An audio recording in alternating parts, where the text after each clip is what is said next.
For yielding back, and we'll go to Ms. Lesko from Arizona for 5 minutes. Thank you, Secretary Granholm, for coming here today.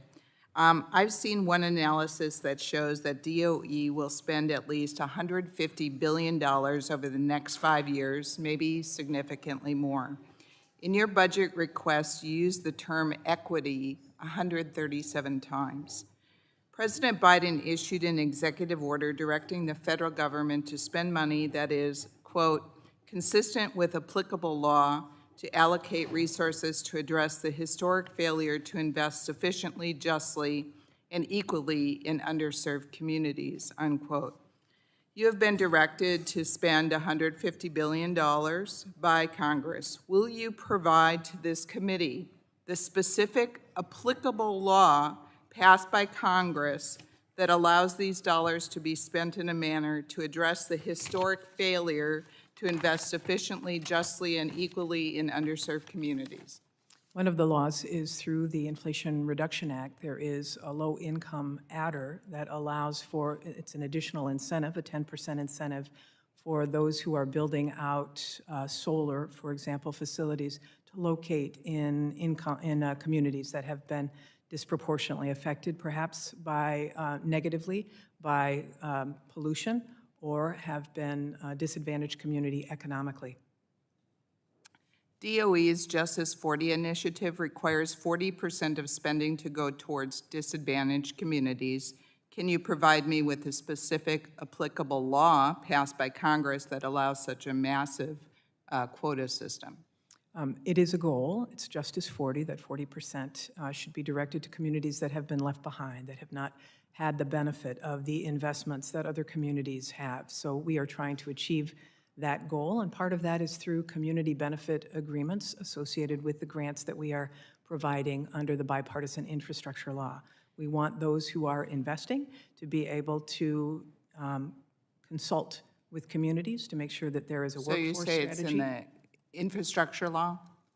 Infrastructure law and the language. Inflation Reduction Act both provide incentives for locating facilities in disadvantaged communities. Madam Secretary, you, I think, already know that I'm sponsoring a bill, Save Our Stoves, Gas Stoves Act. So far, we have 55 co-sponsors, and it has bipartisan support. And 29 of my Democratic colleagues voted for a similar amendment. In fact, it was the same language on H.R. 1 to save our gas stoves. I wrote a letter with 70 other members and submitted our comments for the record on your rulemaking that would ban gas stoves and effectively ban gas stoves in America.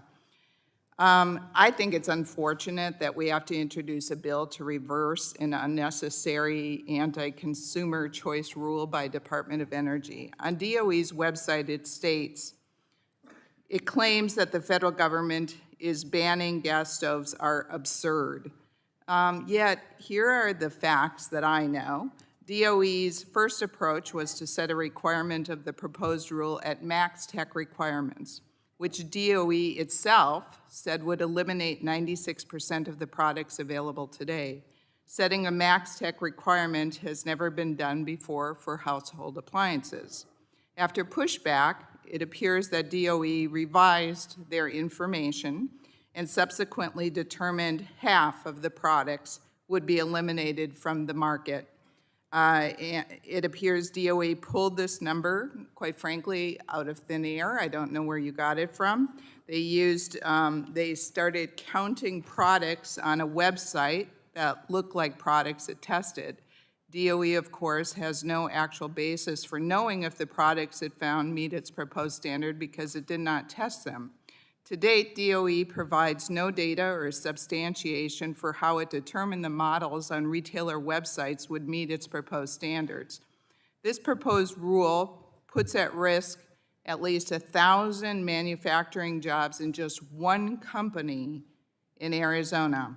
And quite frankly, it eliminates consumer choice. According to DOE's own estimate, the rule will save only $21.89 per stove over a 14-year period, or $1.50 per year, or 12 cents a month. And then DOE said somehow that equates to a saving of $1.7 billion. Finally, the projected gas emissions reduction is equivalent to about 8 hours of Chinese coal plant emissions.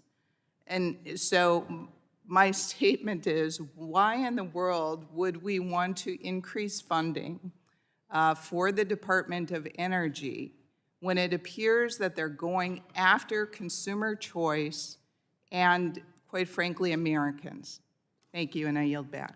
Generally yields back. Go to Ms. Schreier for 5 minutes.